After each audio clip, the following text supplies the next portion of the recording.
Bonjour à toutes et à tous, c'est Manuel Correa. Dans cette vidéo, je vais vous montrer comment faire un flou de filet et un flou de rotation dans Photoshop.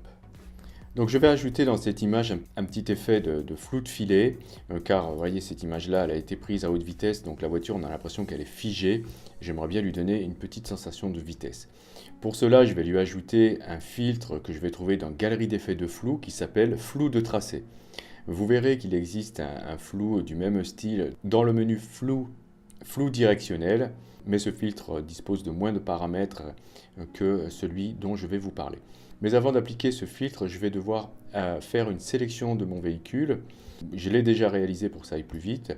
Si vous devez faire ce genre d'exercice, je vous conseille d'utiliser la plume qui est vraiment un outil très précis. Sinon, vous pouvez utiliser l'outil de sélection rapide, mais le résultat ne sera pas aussi précis.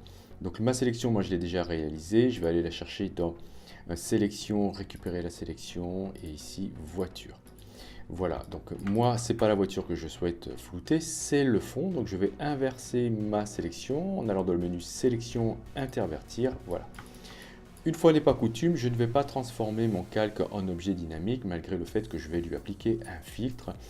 Car ici j'ai une sélection et lorsqu'on veut faire du flou sélectif avec les filtres que l'on trouve dans Galerie d'effets de flou, ça ne marche pas super bien lorsqu'on est en face d'un objet dynamique. Alors je ne sais pas pourquoi, mais je vous montrerai tout à l'heure le résultat une fois transformé en objet dynamique pour vous montrer la différence. Par contre, bon, si je souhaite travailler de manière non destructive, je vais devoir dupliquer mon calque. Alors là, j'ai fait une bêtise parce que j'ai dupliqué le contenu de ma sélection. Donc je désélectionne, j'appuie sur CTRL J sur PC, Command J sur Mac pour dupliquer mon calque. Attention, il ne faut pas de sélection. Et je vais aller retrouver ma sélection en allant dans le menu sélection, resélectionner. Voilà, resélectionner, ça vous permet de retrouver une sélection lorsque vous l'avez perdue.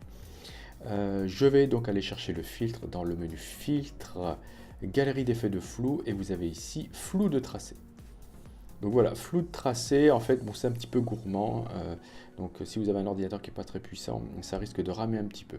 Vous avez ici une flèche bleue qui indique le sens du flou. Je vais le déplacer dans le sens inverse du déplacement ici, hop là, de la voiture, puisqu'en fait le fond va dans ce sens-là, alors que la voiture va dans l'autre. Et je vais ici, donc vous avez la possibilité donc d'indiquer la direction du flou. Vous allez pouvoir changer ici soit la vitesse, donc vous pouvez comme ça ajouter, voyez, de la vitesse à votre flou. Vous allez pouvoir ici aussi changer la vitesse du point de fin, vous voyez là, hop, à ce niveau-là. Vous avez une flèche rouge qui sort. Vous pouvez ajouter un effilement. Donc l'effilement en fait va vous permettre de faire moins de flou à la fin qu'au début. Donc ici non, c'est pas ce qu'on souhaite. Moi je veux que ce soit bien uniforme. Par contre je vais peut-être donner un petit peu moins de vitesse. Et puis pour vous montrer un petit peu la puissance de ce flou de tracé, vous avez ici la possibilité de changer la direction comme ça de votre flou. Donc si j'avais ici un flou un peu plus large, et aussi vous avez la possibilité d'en ajouter d'autres dans l'image. Vous pouvez aussi ajouter des points. Tac, en cliquant, dès que vous voyez un petit plus sur votre curseur, vous allez pouvoir ajouter des points. Donc vous allez pouvoir faire des flous de tracé complètement fous avec ce filtre. Donc là, je vais cliquer sur supprimer. Donc je sélectionne le flou de tracé, j'appuie sur supprime pour le supprimer. Et celui-ci, donc je clique dessus pour le sélectionner. Je vais remettre le point bien droit en le supprimant. Voilà, comme ça. Donc voilà, on va dire que je suis à peu près satisfait. C'est peut-être pas tout à fait bien orienté, donc je vais le déplacer comme ça. Je vais peut-être réduire un petit peu la vitesse. Ok, une fois que c'est terminé, je valide en faisant OK. Donc voilà mon flou appliqué. Je désélectionne avec CTRL D sur PC, CTRL D sur Mac. Et je vais vous montrer donc rapidement, hein, si j'avais utilisé un objet dynamique avec une sélection et un masque dans le filtre, vous allez voir ce que ça donne. Ça donne ça. voyez, c'est pas super. Vous voyez ici, j'ai bien une galerie d'effets de flou qui est appliquée donc à mon objet dynamique. J'ai ici masqué l'effet pour pas que ce soit visible sur la voiture et j'ai comme ça ici, vous voyez, des flous, enfin la voiture qui apparaît en flou derrière, ce qui est pas du plus bel effet. Donc c'est un petit peu dommage qu'on puisse pas faire ce genre de travail non destructif avec ce filtre. Donc ce que je vais faire maintenant, c'est peut-être ajouter ici du flou au niveau des roues.